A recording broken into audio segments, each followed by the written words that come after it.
Diseminasi, penyebaran pemahaman positif kepada rekan guru di SMA Negeri 1 Sijunjung.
Assalamualaikum warahmatullahi wabarakatuh. Saya Hasmi Firosa, Kepala SMA Negeri 1 Sijunjung.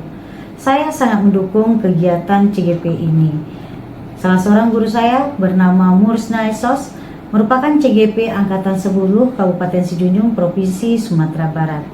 Saya sangat senang dengan adanya kegiatan CGP ini karena guru saya melakukan diseminasi tentang budaya positif di sekolah kami dan telah mengimbaskan pembelajaran modul 1.4 ini kepada warga sekolah agar bisa dikembangkan di sekolah kami sehingga visi dan misi sekolah tercapai dengan baik.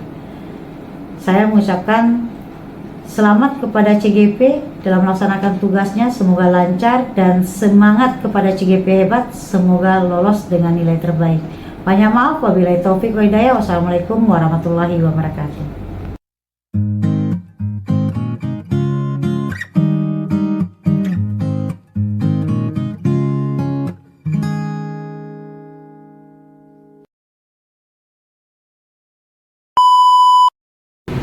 Assalamualaikum warahmatullahi wabarakatuh. Waalaikumsalam warahmatullahi wabarakatuh. Yang sama-sama kita hormati Ibu Kepala SMA Negeri 1 Sijunjung, Bapak Ibu Unsur Pimpinan, serta Ibu-Ibu SMA 1, Bapak Ibu SMA 1 Sijunjung yang sangat berbahagia pada hari ini. Semoga kita selalu diberi kesehatan, keselamatan, dan kebahagiaan serta keberkahan. Amin, amin ya rabbal alamin. Puji syukur kehadiran Allah Subhanahu wa taala karena diberi rahmat karunia kepada kita, karena kita bisa berkumpul di sini dengan keadaan sehat, serta selawat beriring salam kepada junjungan kita Nabi besar Muhammad sallallahu alaihi wasallam. Allahumma shalli ala sayyidina Muhammad wa ala ali sayyidina Muhammad. Oke Bapak Ibu, mohon maaf yang kami dari CGP Guru Penggerak Angkatan 10, saya Mul Risna Esos, Guru Sosiologi SMA Negeri 1 Sijunjung, akan memberikan diseminasi tentang budaya modul 1.4 kami dalam program Guru Penggerak pada hari ini. Masih semangat Ibu? Semangat. Semangat Bapak Ibu? Semangat. Terima kasih. Semoga kita selalu berkesehatan. Amin, amin ya rabbal alamin. Oke Bapak Ibu, untuk kali ini kami akan membiarkan aksi nyata dari budaya positif, yaitu menyebarkan di SMA Negeri 1 Sijunjung ini, yaitu tentang konsep budaya positif. Nah, nanti akan kami tayangkan ada perubahan paradigma belajar, ada disiplin positif, ada nilai-nilai kebajikan, kebutuhan manusia, motivasi perilaku manusia, posisi kontrol guru, keyakinan kelas, dan segitiga restitusi. Namun sebelumnya kita akan bahas dulu tentang perubahan paradigma belajar. Oke Bapak Ibu, apa itu paradigma belajar? Siapa yang tahu? Bapak Ibu, apa itu belajar? Pembelajaran dengan yang dirancang berdasarkan prinsip pembelajaran dan diferensiasi, Bu. Oke, terima kasih Bu Ayen. Ya, betul sekali Bapak Ibu. Ini adalah paradigma sekarang. Pembelajaran dahulu dengan sekarang sudah berbeda. Pembelajaran kita ini adalah pembelajaran berdiferensiasi, di mana murid-murid kita itu berbeda pola pikirnya, berbeda kemampuannya, berbeda perkembangan dan karakteristiknya. Oleh sebab itu, pembelajaran yang menurut KHD ini adalah pembelajaran berdiferensiasi. Nah, dari pembelajaran berdiferensiasi inilah maka kita perlu memberikan pembelajaran sesuai dengan kebutuhan apa yang diinginkan oleh murid kita, apa yang diharapkan agar pembelajaran kita di kelas bisa menyenangkan. Masih semangat ibu-ibu? Semangat. Terima kasih. Nah, dari pembelajaran inilah akan muncul, ini akan kita bahas sedikit tentang miskonsepsi tentang teori kontrol. Nah, di sini ada beberapa ilusi tentang ilmu guru mengontrol murid. Nah, ini keahlian kita nanti Bapak Ibu. Bagaimana kita memahami apa yang akan kita pahami tentang kontrol tentang murid. Apa kemampuan murid, bagaimana keinginan murid, apa yang diinginkan murid, apa keadaan yang sedang dibawa oleh murid kita ke sekolah, mungkin dalam situasi kondisi keadaan sekolah kita yang begitu banyak disiplinnya, sementara mungkin di rumah mereka belum disiplin. Nah, juga ada ilusi tentang penguatan positif dan secara efektif dan bermanfaat. Nah, ilusi bahwa kritik membuat rasa bersalah maupun menguatkan karakter, serta ilusi bahwa orang dewasa berhak memaksa. Nah, ini disiplin positif. Oke, Bapak Ibu, sebelum kita bahas disiplin positif ini, apa itu disiplin positif? Kira-kira apa tentang disiplin positif yang Bapak Ibu tahu? Silakan Pak Ade. Kalau menurut saya, disiplin itu adalah sebuah kontrol diri dengan nilai-nilai yang kita percayai dan kita jalankan. Oke, aplaus untuk Bapak Ibu tengah nah, menurut para ahli bahwa tentang budaya disiplin itu kita mengakui serangkaian pembahasan tentang makna disiplin positif yang dikemukakan oleh Ki Hajar Dewantara maupun dari dosen, di mana kedua pakar pendidikan mengartikan disiplin sebagai bentuk kontrol diri, yaitu belajar untuk kontrol diri agar dapat mencapai suatu tujuan mulia. Tujuan mulia ini di sini mengacu pada nilai-nilai dan prinsip mulia yang dianut seseorang, kita namakan nilai tersebut sebagai nilai-nilai kebajikan. Nah, inilah Bapak Ibu. Karena seperti kuncup bunga yang mereka di pagi hari, nilai kebajikan merepresentasikan sifat-sifat luhur yang diidamkan oleh setiap insan. Menurut teori ini digagas oleh Dr. William Glasser pada tahun 1984. Setiap tindakan manusia memiliki tujuan yang hendak dicapai.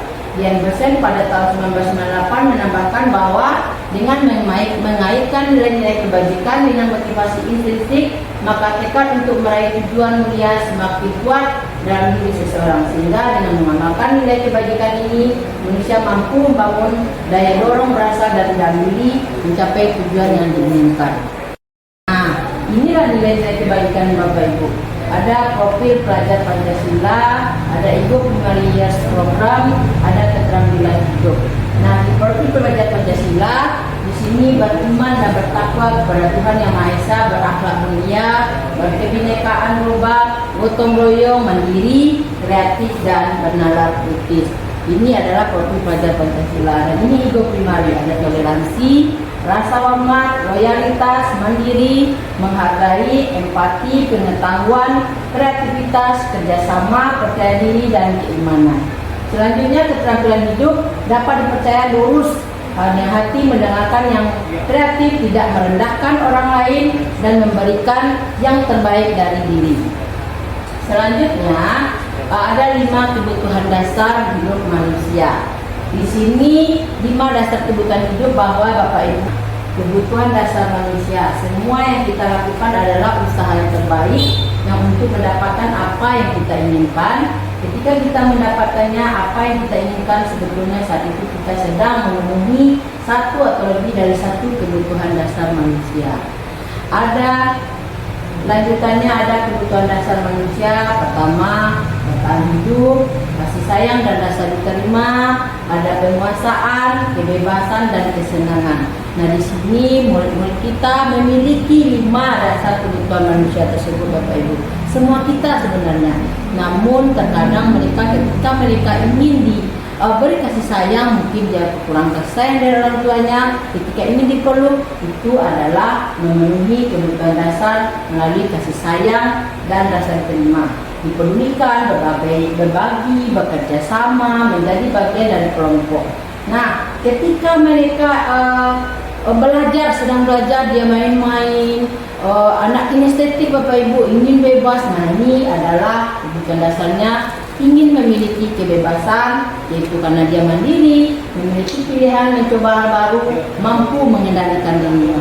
Kemudian mereka tidak ingin belajar, dia hanya bersenang-senang, main handphone, main game, bercerita-cerita dengan temannya. Ini adalah kebutuhan dasarnya, yaitu mencapai kesenangan. Begitu juga dengan bertahan hidup. Itu kebutuhan yang bersifat fisiologis untuk bertahan hidup, misalnya kesehatan, rumah, dan makanan, dan penguasaan diri. Oke Bapak Ibu, ini adalah 5 kebutuhan dasar yang memang dimiliki oleh murid-murid kita. Bagaimana cara kita untuk memenuhinya, itu adalah tugas kita sebagai pendidik. Oke, selanjutnya teori motivasi, hukuman, konsekuensi, dan restitusi. Seperti yang kita tahu, mungkin kita hanya mengenal teori tentang hukuman atau konsekuensi. Tapi di sini, di teori ini, kita juga harus mengetahui Bapak Ibu teori restitusi. Selanjutnya, ini menurut Gosen ada beberapa istilah, itu motivasi eksternal, ada motivasi eksternal dan motivasi internal. Motivasi eksternal untuk menghindari ketidaknyamanan atau hukuman apa yang akan terjadi apabila saya tidak melakukannya. Itu dari eksternal. Dan yang selanjutnya untuk mendapatkan imbalan atau penghargaan, itu juga dari eksternal, karena dipengaruhi oleh kita sebagai pendidik Bapak Ibu. Ketika kita diberikan penghargaan atau diberikan hukuman, itu adalah dari luar diri. Tapi yang kita harapkan adalah dari motivasi internal atau intrinsik, yaitu menjadikan orang yang mereka inginkan dan menghargai dirinya sendiri dengan nilai-nilai yang mereka percaya. Akan menjadi orang yang seperti apa apabila saya melakukan ini? Saya akan jadi siapa? Saya akan jadi apa? Saya akan bagaimana? Mari kita berkata sendiri, itu adalah motivasi dari dalam diri sendiri. Selanjutnya, ini identitas gagal, ada beberapa hukuman. Situ ada sesuatu yang menyakitkan, tidak nyaman, murid dijangka waktu panjang, korban mendapat keadilan.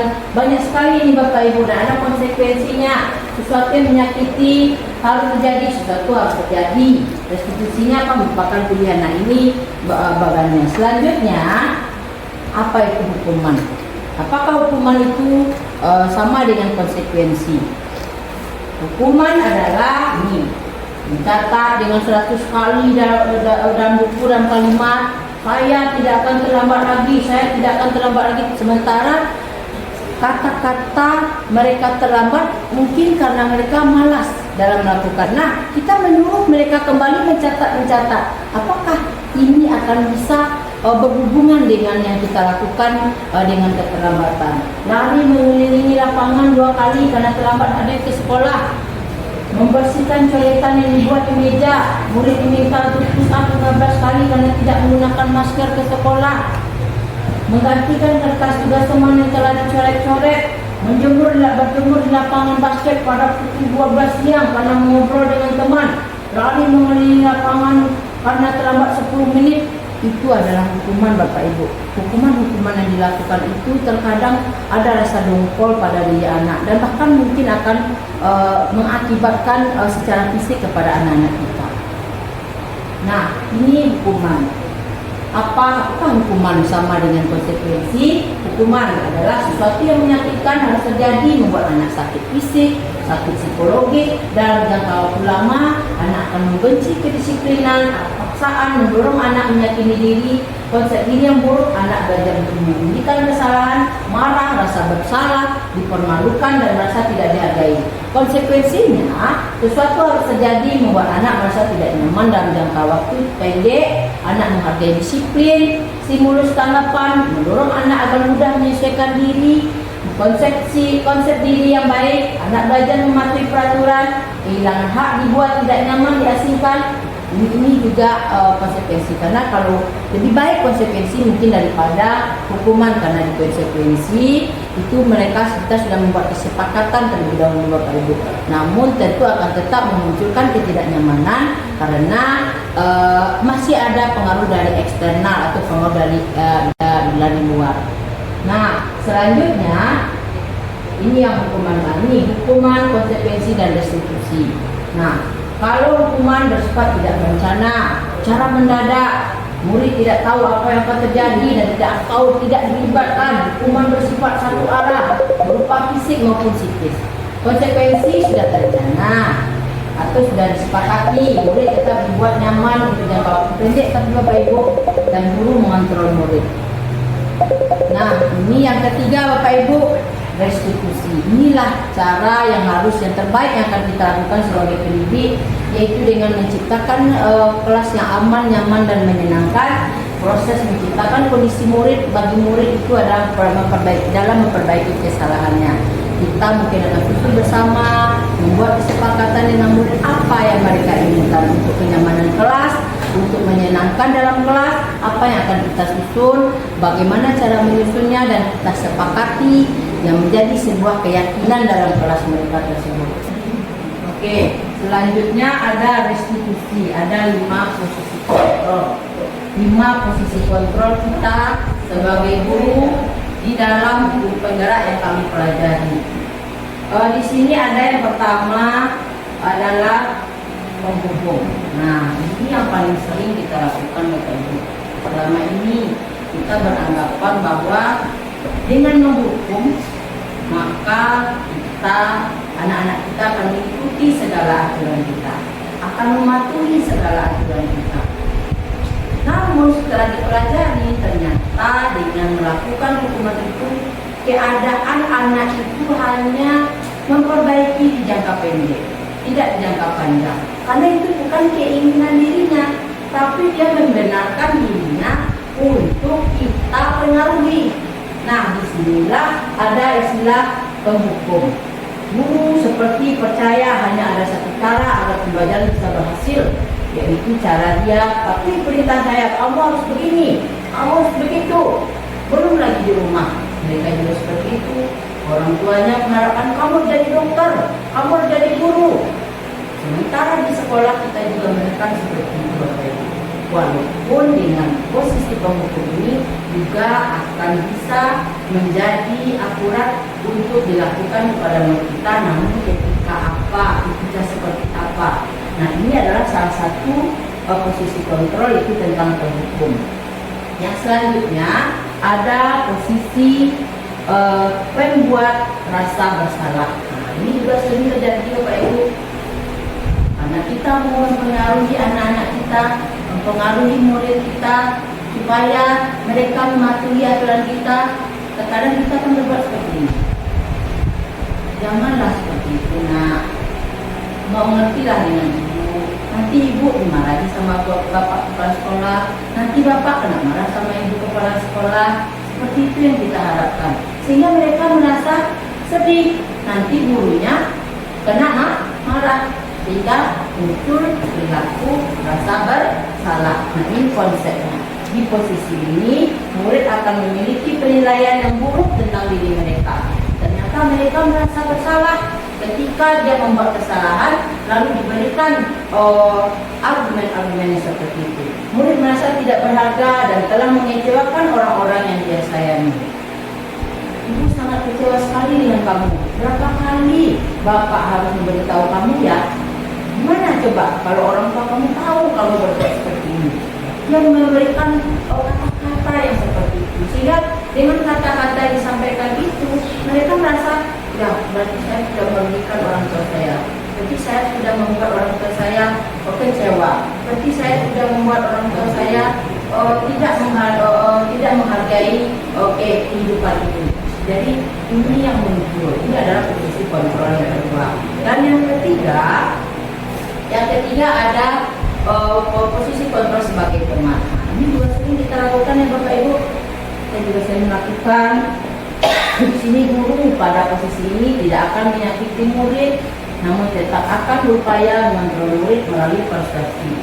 Posisi teman bisa positif, bisa negatif. Nah, seperti ini, misalnya sebagai teman, ayo bantulah ini bapak ya, bantu ya ibu, karena ibu ada begini, bantu nanti ya, kita akan ada kegiatan, ada tamu, tolong dibantu, tolong lebih baik-baik lagi, tolong seperti ini. Ketika mereka mau dipengaruhi, bisa bapak ibu. Tapi ketika mereka muncul masa pembangkangannya, mereka tidak mau dipengaruhi.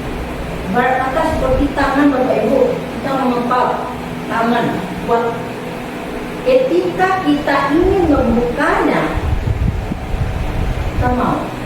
Tapi ketika kita tidak mau membuka, walaupun apapun yang diberikan oleh orang lain kepada kita, nanti dengan ayo buka kepala ini, nanti akan dikasih uang 100.000. Ketika kita tidak mau membukanya, kita tidak mau. Ayo buka, nanti akan saya ingin kamu pergi ke Mekah misalnya.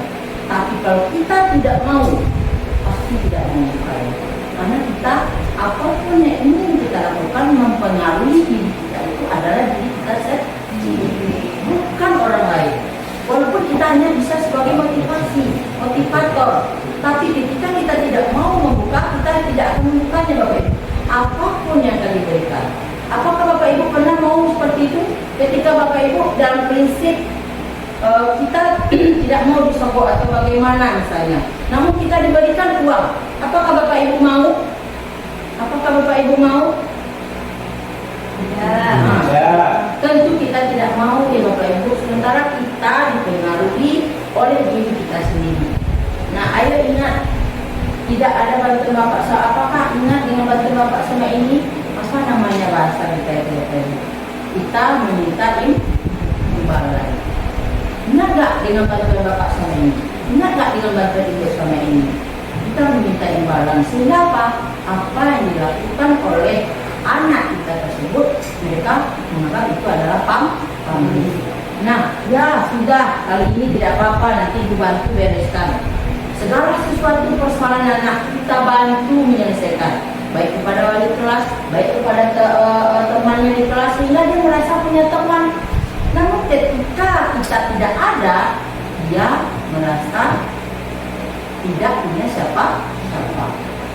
Nah, ini yang terjadi pada posisi kontrol yang ketiga, yaitu sebagai guru, sebagai teman. Selanjutnya yang keempat adalah sebagai pemantau. Seorang pemantau sangat mengandalkan perhitungan catatan data yang dapat digunakan sebagai bukti atas perilaku seseorang. Nah, di peraturan ini, apa yang telah kamu lakukan itu pemantau. Setelah dia misalnya terlambat datang ke sekolah, hari ini dia terlambat. Setelah dilakukan pemantauan, besok tidak boleh lagi terlambat ya. Nah, besok kita ulang lagi, kita ulang dan kita ulang, selalu kita ulang dan ulang. Sebetulnya ini juga bagus sebagai posisi yang keempat ini. Kita mengulang kembali, memperhatikan mereka, apakah mereka tidak datang lagi terlambat ke sekolah. Dan kemudian sanksi atau konsekuensi apa yang kita berikan. Pertama, ketika dia datang terlambat, kita berikan sanksi mungkin di sampah.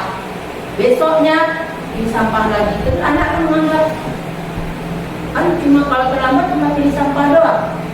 Nah, sementara kontrol yang kita lakukan itu, kita harus tingkatkan apa lagi yang diinginkannya, bagaimana caranya. Kita akan selalu kontrol setiap hari secara berkesinambungan. Dengan posisi kontrol ini, bagaimana cara kita mengontrol anak memang dengan jadi secara sekuat tenaga Bapak Ibu untuk memberikan pengayaan kepada anak-anak kita. Dan yang terakhir ada posisi kontrol manajer. Nah, ini Bapak Ibu, sebetulnya inilah yang sudah kami pelajari, yaitu tentang posisi guru sebagai manajer. Di sini guru berbuat bersama dengan murid, mempersilahkan murid mempertanggungjawabkan perilakunya, mendukung murid agar dapat menemukan solusi atas permasalahannya sendiri. Nah, disinilah kami mempelajari yang sudah kami lakukan beberapa minggu yang lalu ya Bapak Ibu, karena dari modul ini kami mendapatkannya. Di sini posisi kita sebagai manajer. Anak datang terlambat, lalu kita tanya dulu Bapak Ibu, kenapa datang terlambat? Apakah dia tahu bahwa terlambat itu tidak baik? setelah ditanya, setelah dicari, dia punya alasan. Pasti dia punya alasan. Dengan seperti itu apa yang kamu yakini? Nah, makanya kita butuh nanti namanya keyakinan kelas atau keyakinan sekolah, Bapak Ibu. Dengan seperti itu, apa yang harus kita lakukan? Kalau kamu terlambat, dicari solusinya secara bersama-sama kepada anak kita. Inilah posisi kita sebagai media. Dia mengatakan bahwa saya terlambat gara-gara orang tua saya tidak terlambat mengantarkan saya ke sekolah.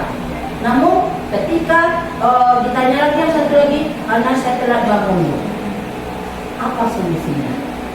Diminta kepada dia, kita berdiskusi dengan mereka. Apa solusinya kalau kamu seandainya masih terlambat ke sekolah? Bagaimana caranya agar kamu tidak terlambat datang ke sekolah? Nah, apa yang dilakukan? Saya besok tidak akan menjawab, saya besok tidak akan tidur larut malam, atau saya tidak akan main game lagi, atau saya tidak akan bikin PR sampai selarut malam supaya saya bangun subuh, atau menghidupkan alarm. Nah, ini cara-cara yang bisa dilakukan. Sementara Bapak Ibu, kelima posisi kontrol tersebut sebenarnya baik semuanya. Namun posisi kontrol terbaik adalah Bina sebagai manajer. Walaupun pada kenyataannya sebagai manajer itu memang butuh waktu lama, Bapak Ibu. Memang butuh waktu lama untuk memproses, membuat anak kita menjadi lebih baik lagi. Namun ketika kita menanamkan kebaikan, makanya kata-kata sekarang yang tidak boleh malas, tidak boleh terlambat, ini yang kita ganti dengan budaya positif, bahasa positif, datang lebih cepat, lebih rajin belajar. Jadi dengan bahasa-bahasa positif yang kita lakukan itu, sehingga anak-anak kita bisa lebih berpikir positif, agar kemajuan pada dirinya, agar karakteristik pada hidupnya dia bisa berkembang, apa-apa yang ada potensi pada dirinya bisa dikembangkannya kepada kehidupan sehari-hari dan dalam mencapai masa depannya. Bisa dipahami Bapak Ibu? Bisa. Nah, baiklah Bapak Ibu, ini ada beberapa tayangan video tentang posisi kontrol. Sekarang kami akan menayangkannya. Selamat menyaksikan.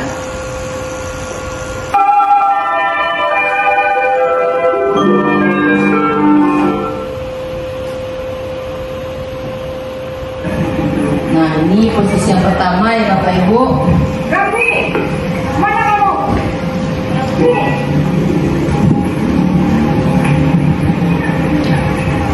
Kamu terlambat. Kenapa terlambat?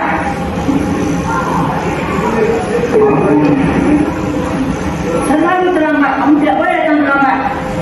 Sekarang kamu lari keliling lapangan 3 kali. Kenapa keliling lapangan?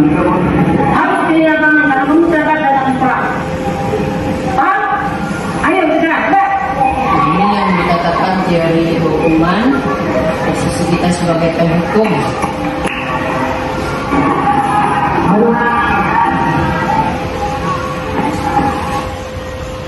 Nah, ini posisi yang kedua ya Bapak Ibu.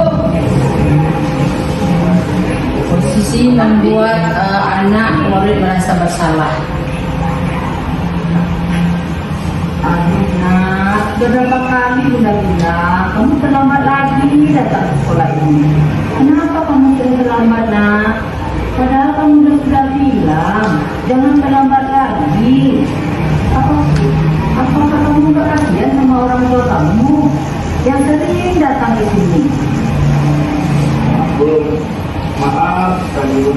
Ya, anak kedua, orang tuanya sering datang ke sini Sudah datang gara-gara menunggu anaknya. bisa, tapi kamu selalu datang terlambat. Ampun, maaf, Kalium. Cobalah mengerti nak, karena kita harus paham nak dengan keadaan sekarang. Kamu harus rajin belajar nak, jangan sampai terlambat terus. Ampun. Oke baiklah, sekarang kamu pergi ke kelas ya, jangan terlambat lagi ya. Ampun, maaf, Kalium. Nah,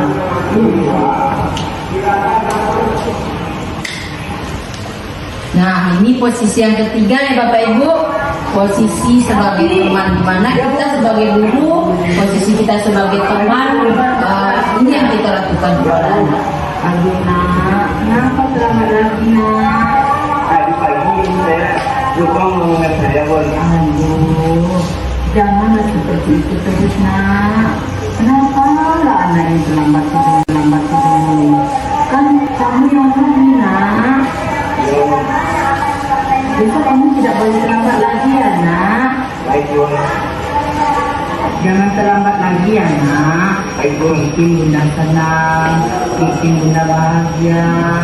Nah, nanti bunda selamatkan absen kamu ya. Ini peran guru sebagai orang yang bisa bersahabat dengan anaknya, dengan muridnya. Silakan masuk kelas ya. Ya, tapi dia merasa bersatu kepala, keenakan hatinya Bapak Ibu. Dan yang ketiga, yang keempat ini adalah posisi sebagai manajer.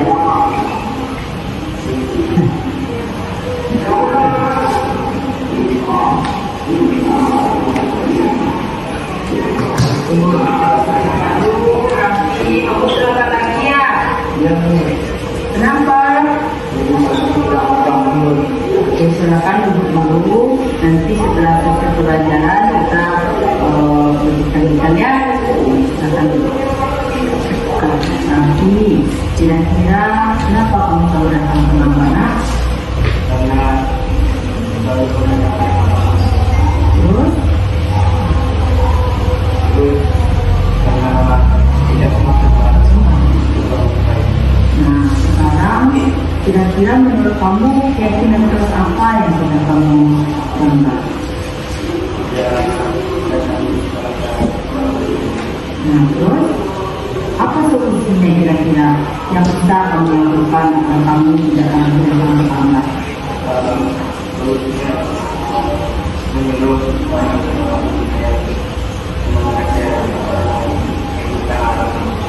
Nah, berarti kamu mulai minta alarm atau minta tolong sama ibu kamu untuk membangunkan lebih awal supaya kamu bisa datang di alat-alat itu. Bisa awal lagi? Bisa lagi? Oke. Sekarang Rafi akan berusaha sebagai mungkin. Terima kasih ya Rafi, karena dengan itu ini kita bisa berdiskusi bagaimana cara solusi Rafi agar Rafi tidak lagi datang terlambat sekolah.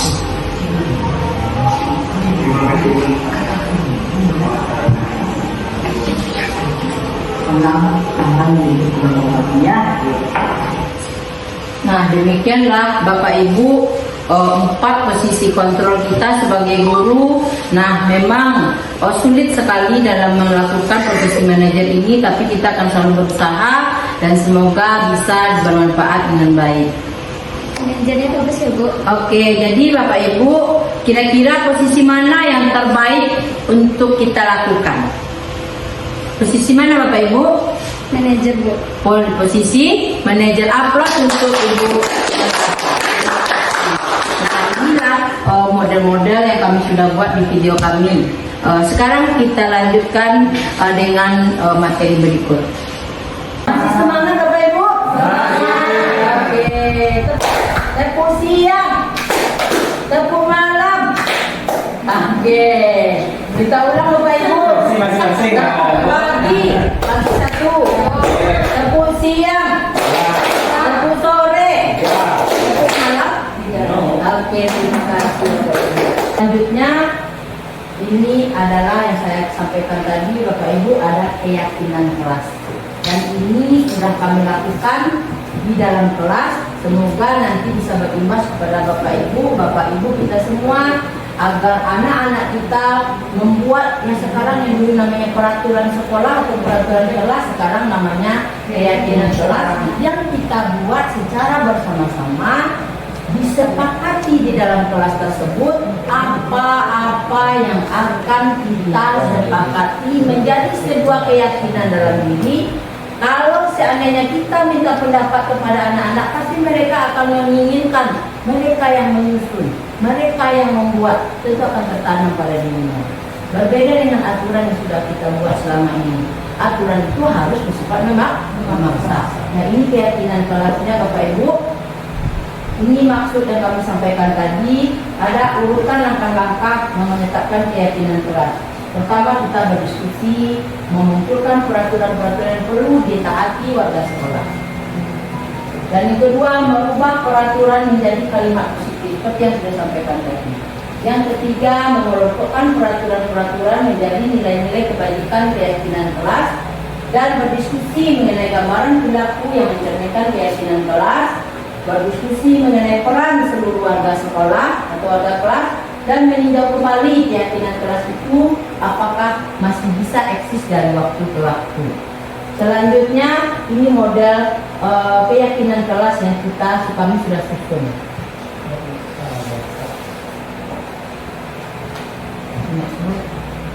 Dan kami juga sudah membuat videonya, Bapak Ibu. Video keyakinan kelas tentang pembuatan keyakinan kelas yang sudah kami laksanakan. Nah, inilah salah satu tayangan video keyakinan kelas yang sudah kami buat, Bapak Ibu. Silahkan dilihat dan semoga bisa termotivasi bagi Bapak Ibu.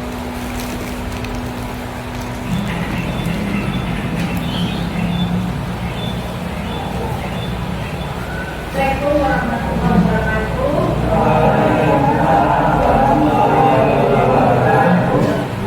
Sekarang dengan keadaan sekolah dan belajar sosiologi, namun sebelum kita lakukan pengajaran sosiologi, kita membuat dulu keyakinan kelas. Apa itu keyakinan kelas?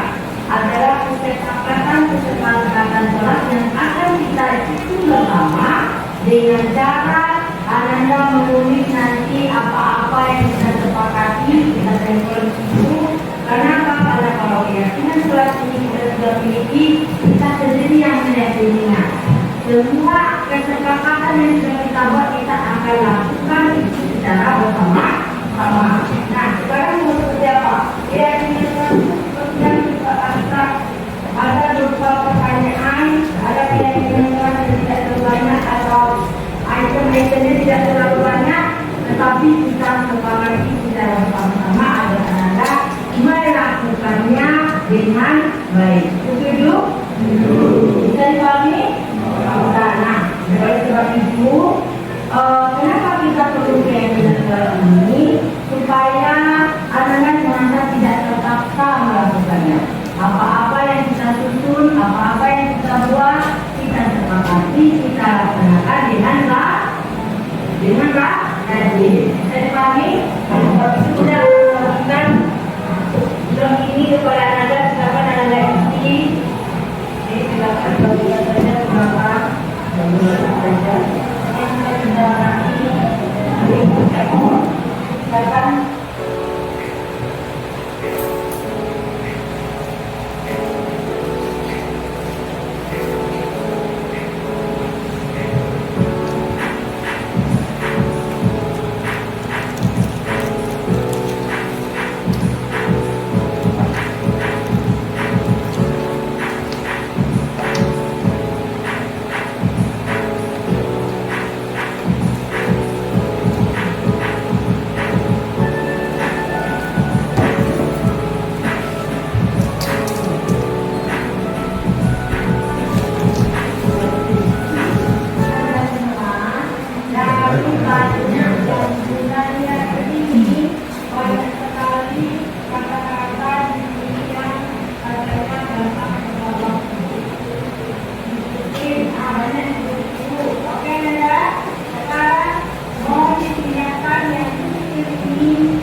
Kedua, ada yang saling menghargai, misalnya ini saling menghargai, ayo, pasti tentunya Adita.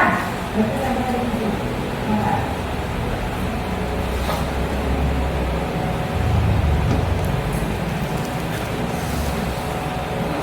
Halo, oke ada semua. Ternyata ada 5 kesepakatan keyakinan kelas yang kita susun secara bersama-sama. Katanya ini adalah disiplin. Jadi kata-kata disiplin itu apa yang dikatakan? Datang bersama kepada. Oke, terima kasih. Pada kesepakatan itu, setuju kan kesepakatan keyakinan kelas itu? Keyakinan kelas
keyakinan kelas yang kami sudah mencoba susun Bapak Ibu, semoga bisa bermanfaat, mungkin bisa dijadikan pedoman. Kemudian saya memberikan ice breaking kepada murid saya. Mau kita bikin ice breaking dulu?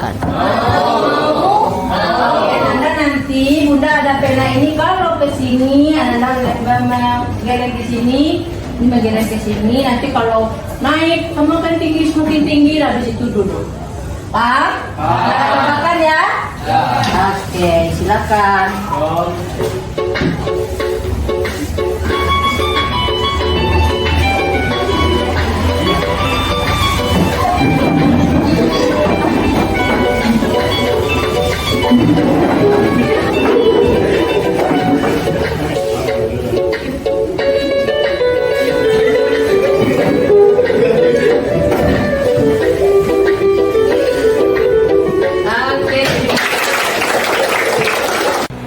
Dari keyakinan kelas tadi, silahkan Bapak Ibu mana tahu ada yang termotivasi atau bisa menjadi contoh atau jadikan pedoman bagi Bapak Ibu.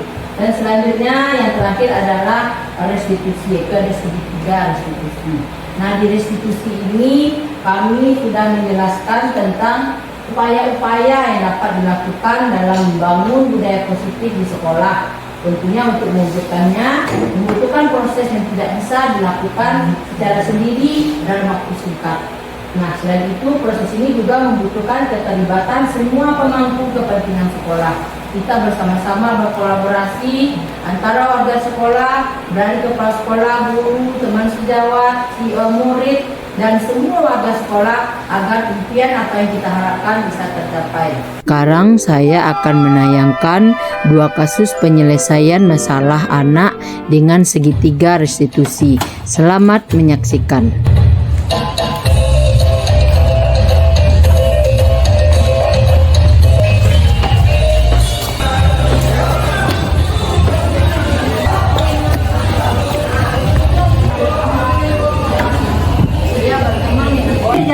Apa-apa yang dijabarkan, oh misalnya anak ini dia melakukan itu karena gara-gara ini misalnya. Waalaikumsalam warahmatullahi wabarakatuh. Oke, kamu terlambat lagi Rafi? Iya Bun, tadi bangunnya terlambat Bun. Terlambat lagi? Sering berapa kali ini kamu terlambat? Maaf Bun. Oke, sekarang Rafi boleh duduk, tapi setelah mau jam istirahat nanti Rafi harus temui Bunda ya. Silakan.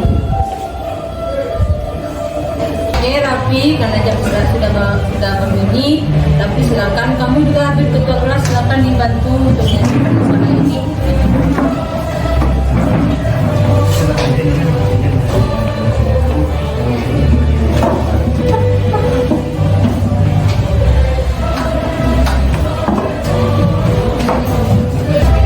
Oke Rafi, kira-kira ulang lagi, kenapa kamu datang terlambat di sekolah?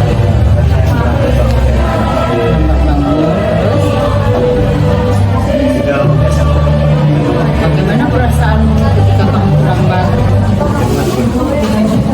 Mas? Oke, berarti kira-kira prinsip keyakinan kelas apa yang sudah kamu langgar dari rumah?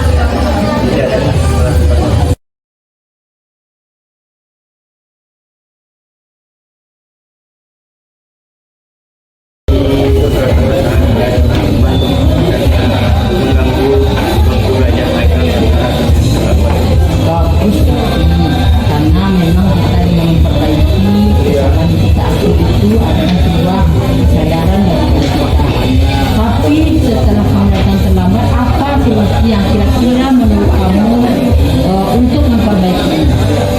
Saya akan tidur lebih awal dan menyuruh mama saya untuk membangunkan dari pagi dan menyiapkan jadwal pelajaran pada kelas. Oke, itu rencana yang bagus, tapi bagaimana menurut Habib? Itu ide yang sangat bagus. Mungkin kalau kamu dibantuan, saya siap membantu kamu. Terima kasih Habib, kalau tidak bisa membantu Rafi untuk membangunkan atau mungkin malam harinya mengingatkan Rafi agar mereka tidak dia tidak tidur larut malam. Oke, anda semua, marilah berkomitmen dalam mencapai perubahan ini supaya apa yang kita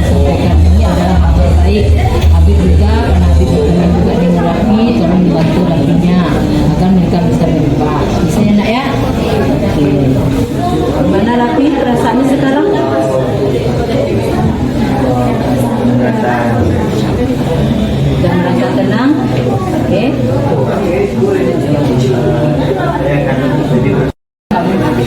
Sana ya. Oke, silakan istirahat.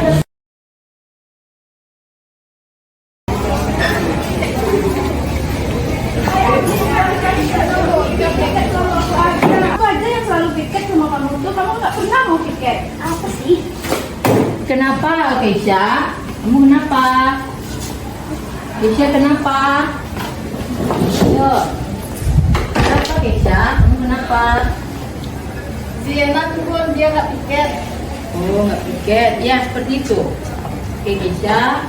Kebetulan nanti jam istirahat. Sekarang jam istirahat. Saya datang ke ruangan saya. Ah, itu dia. Assalamualaikum. Sebenarnya kenapa kamu, Nak? Aku kesal sama Diana tuh, Bun. Tugasnya tidak pernah piket, Bun. Aku aja yang menggantikan tugasnya terus, Bun. Benarlah, pastilah kamu marah karena dia tidak tiket. Tapi Bunda yakin sekali Bunda sendiri kalau seandainya tidak tiket teman ya marah juga. Lalu apa alasan kamu melakukan itu? Dia bikin Keisha emosi aja, Bun. Sampah dibuang sembarangan. Siap sudah tidak piket, Bun. Sampah dibuangnya sembarangan, Bun. Terus? Ya, Keisha maki-maki dia, Bun. Keisha banting tasnya, Bun. Keisha tendang mejanya, Bun. Terus Keisha senang dengan hal itu? Apakah ada lagi tindakan Keisha yang kita lakukan lebih dari itu? Enggak lah, Bun. Keisha juga sadar, Bun. Karena walau bagaimanapun dia tetap teman Keisha, Bun. Nah, menurut kamu keyakinan kelas apa yang sudah kamu langgar, Nak? Enggak menghargai teman, Bun. Oke, kamu tidak memahaminya ya, Nak. Kalau kamu tindakan yang kamu lakukan itu adalah tindakan tidak menghargai orang lain, karena itu sudah melanggar kesepakatan kelas kita. Nah, sekarang langkah apa yang akan kamu lakukan, Nak?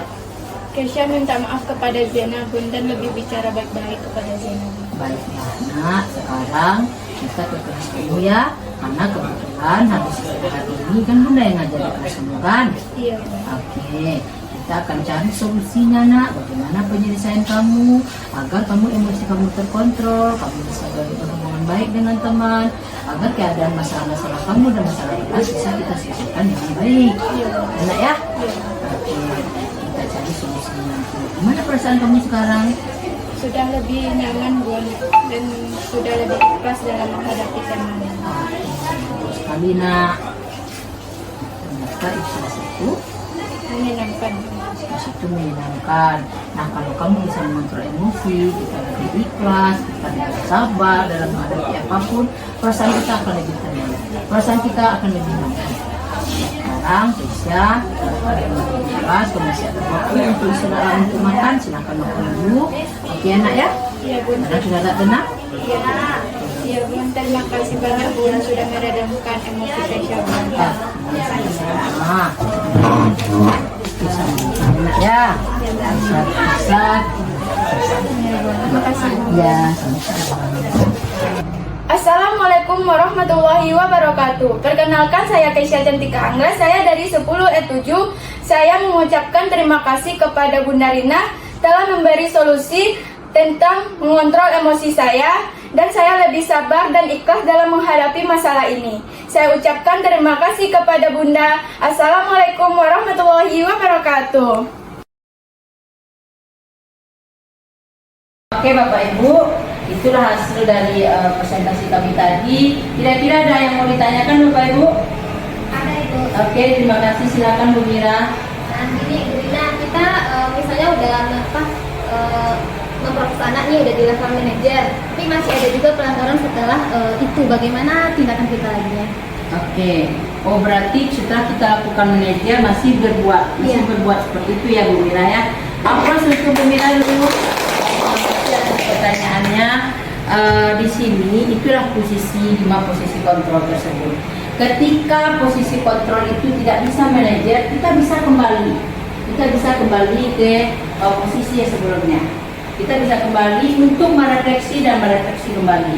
Jadi tidak harus, terkadang memang mohon maaf di sekolah kita mungkin dengan lemah lembut, tapi ketika di rumah dia mungkin background atau latar belakang keluarganya mungkin kehidupannya lebih keras, wataknya keluarganya lebih keras. Nah, kita bisa memundurkan mungkin dengan cara sebagai teman lebih dulu, atau sebagai merasa bersalah lebih dulu, baru dengan perlahan seiring berjalan waktu kita bisa selesaikan itu dengan cara mengajar kembali. Seperti itu, Ibu. Gimana, Ibu? Oke, terima kasih Bu Mira dan terima kasih bagi kita semua, Bapak Ibu guru. Demikianlah penyebaran atau diseminasi budaya positif ini kami tayangkan Bapak Ibu. Semoga bisa bermanfaat dengan baik dan semoga bisa menjadi pembelajaran juga bagi kita agar murid-murid kita bisa menjadi teladan. Tayangan yang sudah kami sampaikan tadi semoga bisa bermanfaat bagi Bapak Ibu semua, bahwa guru penggerak itu sangat luar biasa Bapak Ibu. Semoga Bapak Ibu bisa menjadi guru penggerak selanjutnya, bisa menyamakan persepsi kita bahwa pendidikan itu, bahwa murid kita itu berdiferensiasi, membangun masa depan yang lebih cerah agar anak-anak kita bisa mengikuti kehidupan yang serba luar biasa di era globalisasi ini. Terima kasih Bapak Ibu, kami sudahi dengan wabillahi taufiq wal hidayah. Wassalamualaikum warahmatullahi wabarakatuh. Waalaikumsalam warahmatullahi wabarakatuh.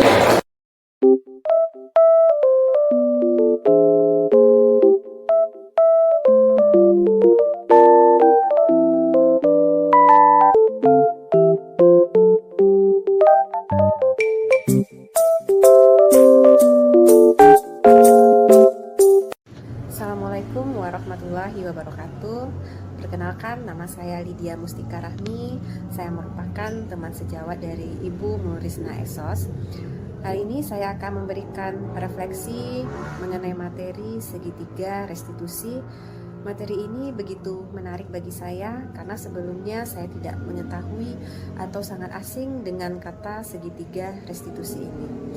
Setelah saya mendengarkan materi yang diberikan oleh Ibu Murisna, ternyata segitiga restitusi ini begitu menarik dan mungkin wajib untuk dilaksanakan oleh semua pendidik kepada peserta didik. Kita akan melahirkan generasi yang memiliki karakter yang baik, motivasi yang datang akan secara internal, tidak secara eksternal. Ada 3 langkah dalam segitiga restitusi ini. Langkah yang pertama itu menstabilkan identitas mereka.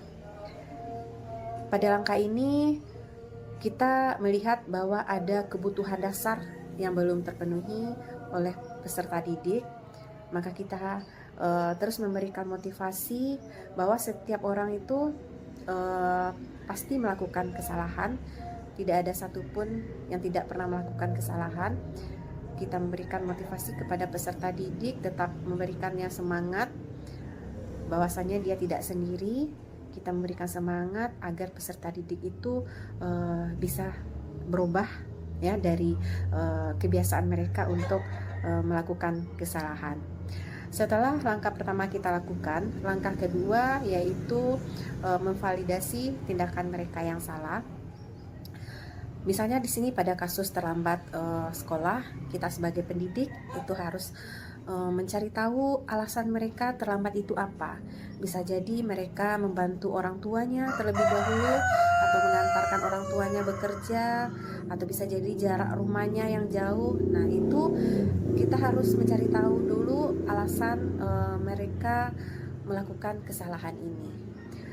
Setelah langkah yang pertama dalam segitiga restitusi dan langkah kedua kita lakukan, maka langkah yang ketiga kita adalah menanyakan keyakinan. Kita mencari solusi bersama-sama dengan peserta didik kita, bagaimana ke depannya, solusi apa yang akan kita lakukan, sehingga di sini peserta didik itu tidak merasa dihakimi atau solusi itu hanya datang dari pendidik saja, tapi solusi itu kita cari bersama-sama dengan peserta didik. Terima kasih terhadap Ibu Murisna yang sudah memberikan pencerahan materi kepada saya mengenai segitiga restitusi. Untuk kedepannya saya jadi lebih tahu dan saya berharap menjadi lebih baik sebagai seorang pendidik bagaimana menyikapi peserta didik kita yang melakukan kesalahan. Terima kasih. Wassalamualaikum warahmatullahi wabarakatuh. Assalamualaikum warahmatullahi wabarakatuh. Perkenalkan, saya Dwi Larasati, rekan sejawat dari Ibu Mulrisna Esos. Berdasarkan hasil diseminasi yang telah beliau paparkan, saya tertarik mengenai keyakinan kelas, di mana keyakinan kelas ini berbeda dengan peraturan kelas.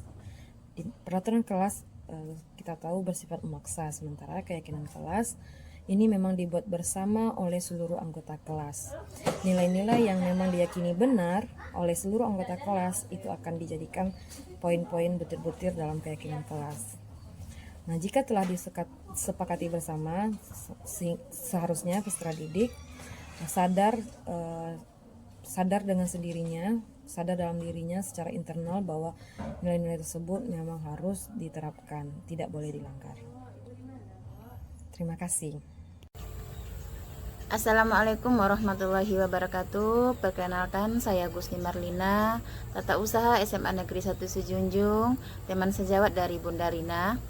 Dari diseminasi yang beliau sampaikan, saya sangat tertarik dengan konsep segitiga restitusi, di mana konsep ini membantu kita dalam berkomunikasi dengan orang lain. Di dalam konsep ini ada 3 hal yang perlu kita perhatikan dalam berinteraksi dengan orang lain. Yang pertama, kita harus menstabilkan jati diri kita, siapa kita sebenarnya, agar kita tidak goyah dikritik orang lain. Yang kedua, ketika ada perilaku yang salah, kita harus memvalidasi perasaan orang lain. Umpamanya kita datang terlambat, kita harus meminta maaf atas keterlambatan kita. Yang ketiga, kita harus menanyakan pandangan orang lain tentang suatu hal. Jadi kita bisa belajar dari perspektif mereka agar komunikasi ini berjalan dengan baik. Sekian, terima kasih. Assalamualaikum warahmatullahi wabarakatuh. Assalamualaikum warahmatullahi wabarakatuh. Perkenalkan, nama saya Hana Mufidah. Saya dari kelas 10 E7. Di sini, saya mewakili teman-teman semua mengucapkan terima kasih yang sebesar-besarnya kepada Bunda Rina. Karena berkat adanya keyakinan kelas yang kami buat secara bersama, kami bisa menjadi pribadi yang lebih disiplin, bertanggung jawab, dan menjadi pribadi yang lebih baik ke depannya. Kami menjalankan keyakinan kelas ini dengan sepenuh hati tanpa adanya paksaan, karena kami membuat keyakinan kelas ini atas kesepakatan kami secara bersama-sama. Kami melaksanakan diskusi dan memutuskan apa yang akan kami jalankan. Baiklah, mungkin hanya itu yang dapat saya sampaikan. Semoga kami bisa menjalankan keyakinan kelas ini secara baik untuk kedepannya. Semoga kelas 10 E7 semakin sukses untuk kedepannya. Baiklah, Assalamualaikum warahmatullahi wabarakatuh.